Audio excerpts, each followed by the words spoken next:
Docteur Maudière, bonjour. Bonjour. Je crois que le plus simple, c'est que je vous laisse vous présenter et qui vous êtes, où vous êtes et vos centres d'intérêt. Arnaud Maudière, je travaille à l'hôpital Saint-Joseph à Marseille. Mes centres d'intérêt sont l'imagerie et l'insuffisance cardiaque aiguë, l'insuffisance cardiaque et le péri-interventionnel. Alors, justement, insuffisance cardiaque, il en a été question ce matin dans une session qui était dédiée aux nouveautés en insuffisance cardiaque sur la base de recommandations récentes de la Société européenne de cardiologie. Qu'est-ce qui est nouveau pour vous? Qu'est-ce que vous en avez retenu? Alors si on peut résumer en quelques points, essentiellement il y a une nouvelle classification de l'insuffisance cardiaque. On a une zone grise entre la fraction d'éjection inférieure à 35% et la fraction d'éjection supérieure à 50%. Il y a une zone grise entre 35 et 50% qui n'est pas bien définie et qui semble être utile d'étudier, notamment sur le plan du pronostic, du profil échographique et des thérapeutiques. Alors cette sous-classe a été définie. Il n'est pas totalement sûr que cette classe soit liée à une maladie cardiaque autonome ou soit plus vraisemblablement une classe de transition, de transit entre une amélioration vers une bonne fonction ventriculaire gauche ou une dégradation. En tout cas, l'intérêt d'avoir défini cette classe, c'est maintenant qu'on va pouvoir positionner des études sur un sous-groupe de patients qu'on va définir le plus homogène possible, parce que vous savez que le traitement de l'insuffisance cardiaque avec une fraction d'éjection supérieure à 40% est actuellement controversé et on ne connaît pas encore le réel bénéfice, notamment au vu de l'étude Top 4 sortie récemment des anti-aldostérone.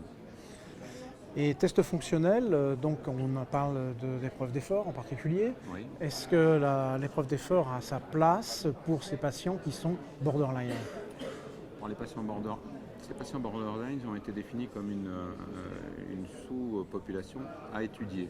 Donc on ne sait pas pour l'instant et les grandes études vont se faire. Donc c'est de la recherche. Vraisemblablement, il va y avoir effectivement l'analyse de la capacité fonctionnelle, à la fois de marche et à la fois de type VO2 ou à l'effort. Pour l'instant, on ne peut pas le recommander. Donc il y a quand même une première étape qui est de valider le concept de dire que les gens qui sont entre 35 et 50, Oui. s'ils ont une capacité d'effort qui est altérée, ils basculent dans la catégorie péjorative. Voilà, c'est un peu ça? C'est le but, c'est l'objet de la création de cette classe. Alors effectivement, 35 à 50, vous signalez très justement que ce serait une bonne fraction d'études. Là, il a été défini 40 à 50. Donc déjà sur ce point-là, on aura peut-être des ajustements à faire sur les prochaines études. Ça va changer pas mal d'habitude. C'est pas sûr. C'est pas sûr? C'est pas sûr, mais en tout cas, on tiendra en compte cette population qui depuis longtemps avait déjà été définie en échographie. Parce qu'actuellement, ils sont tous traités comme des fractions d'éjection conservées. Bon, on va voir. Et sur la fraction d'éjection conservée, est-ce qu'on a progressé récemment? La réponse est pour l'instant non. Mais il y a des travaux qui sont en cours avec des nouvelles molécules, notamment la néprélisine, notamment des médicaments focalisés sur l'analyse du GMPC, notamment les phosphodiesterase 5. Pour l'instant, les résultats sont négatifs. Et vous savez, récemment, l'étude Top 4 a été négative sur l'aldostérone, mais peut-être avec des biais méthodologiques. Donc, il y a encore un petit peu de travail sur ces molécules. Ce dont on a parlé, c'est en gros ce dont vous avez parlé vous-même ce matin. Est-ce que dans cette session, il y a d'autres choses qui ont particulièrement retenu votre attention, sans être exhaustif Alors, effectivement, pour aller de manière assez brève, le deuxième topo faisait l'état des lieux des comorbidités et on se rend compte de cette fraction de population, de fraction d'éjection supérieure à 40%, que la mortalité des gens est emmenée essentiellement par les comorbidités, diabète, hypertension, dyslipidémie, fibrillation atriale notamment, qui est une comorbidité majeure, et pour moitié liée à l'insuffisance cardiaque. Donc c'était le message de la seconde communication. Dans la troisième communication, c'était l'insuffisance cardiaque aiguë. Quelques notions très importantes, c'est que dans l'insuffisance cardiaque aiguë, les patients sont essentiellement congestifs et assez souvent avec un débit conservé. Donc il faut effectivement remettre en cause l'évaluation initiale en échographie et ne pas chercher forcément du bas débit définitif pour parler d'insuffisance cardiaque. Le côté congestif se traite effectivement par les diurétiques ou les vasodilatateurs.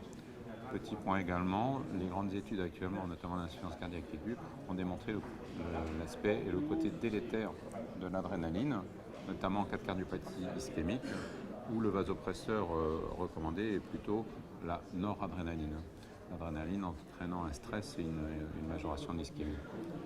Et enfin, le dernier topo, sur la synthèse des thérapeutiques, a insisté sur le fait qu'il existe maintenant une nouvelle molécule, la néprilysine, l'inhibiteur de néprilysine, qui permet effectivement de traiter les gens, le sacubitril, et d'améliorer le pronostic des gens, et qui a une recommandation désormais de grade 1. Il a été positionné à l'indication également de la resynchronisation cardiaque. Actuellement, tout est à 130 millisecondes. Et puis, il a également été repositionné l'intérêt d'utiliser les livabradines chez les patients qui ont une fréquence cardiaque élevée. C'est les petits ajustements. Pour conclure, on démarre l'année 2017. Est-ce que vous subodorez un bon cru en termes d'essais cliniques, de grandes études dans ce domaine, bien sûr? Alors, on attend effectivement quelques études qui sont ongoing, notamment l'étude Paragon qui sera peut-être pas publiée cette année, mais qui s'intéressera à l'effet du sacubitril sur cette frange de population intermédiaire. À voir. À voir. Bon, merci beaucoup. Merci.